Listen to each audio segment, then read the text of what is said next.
It's Coffee Talk on FM 94.7 and AM 1450, and it's time now for the Insider Report with Everett Hughes. Good morning, Everett. Good morning, Doug. How you doing? I'm doing pretty good, and of course, I guess you and I had been talking earlier, and you wanted to do a series of 10 yes. questions, right? Well, you see, it's been advised.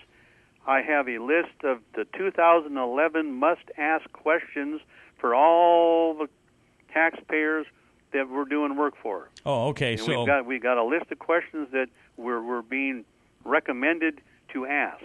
Okay, so we'll do, I guess there's 10 of them, so we'll do 5 now, and then you're going to be in the studio with us next Wednesday. We'll do that extra 5, and also, of course, take calls. Oh, and we can take questions about the first 5.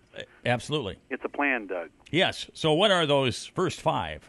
Number 1, did you refinance an existing home this year?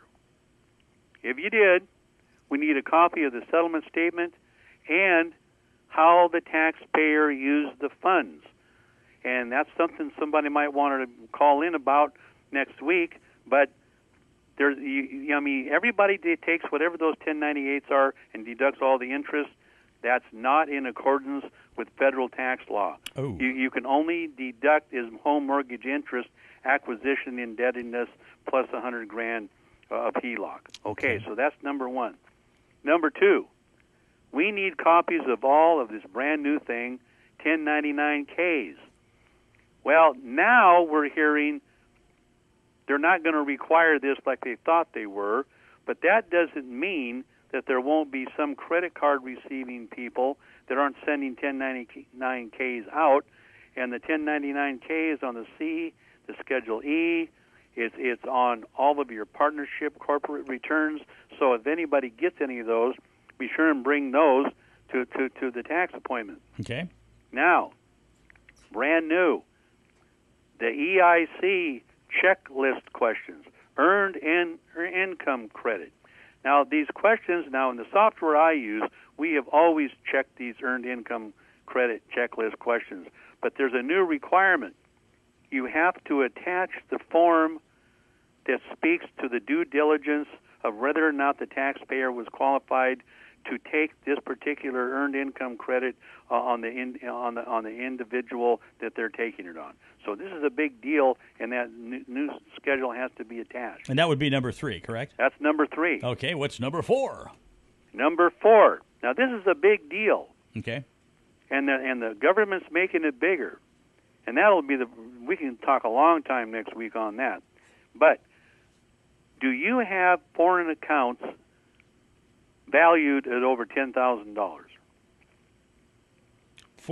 Money in a bank, money in an investment, money in stock, any money outside of the United States of America with more than $10,000, you've got to report the fact that you do.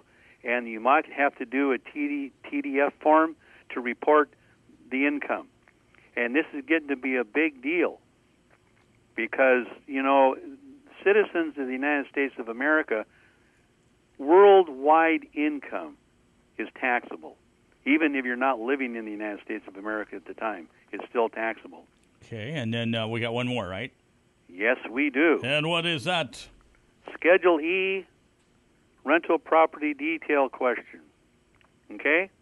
And this is brand new. The new Schedule E for 2011 requires detailed information on a property-by-property basis of the type of property being rented, the number of days rented at fair market value, and the number of days used personally. Now, you used to have to keep track of this information, but Doug, I know I've already done a couple.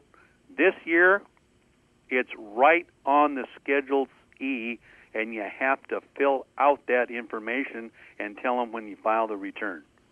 A lot of what you told me is mumbo-jumbo, and so it's a good thing there's people like you that can do this. Actually, there is, and this is another reason why you shouldn't be getting it done free down at Walmart. Yeah, get it done by a pro. And if they want to talk to you about this, 533-4131, 533-4131, or go to the website. EverettHughes.com, and we'll go through the following 5 next week. All right, sounds good. We'll see you then. Absolutely, Doug. All right, Everett Hughes on the Insider Report. Hughes.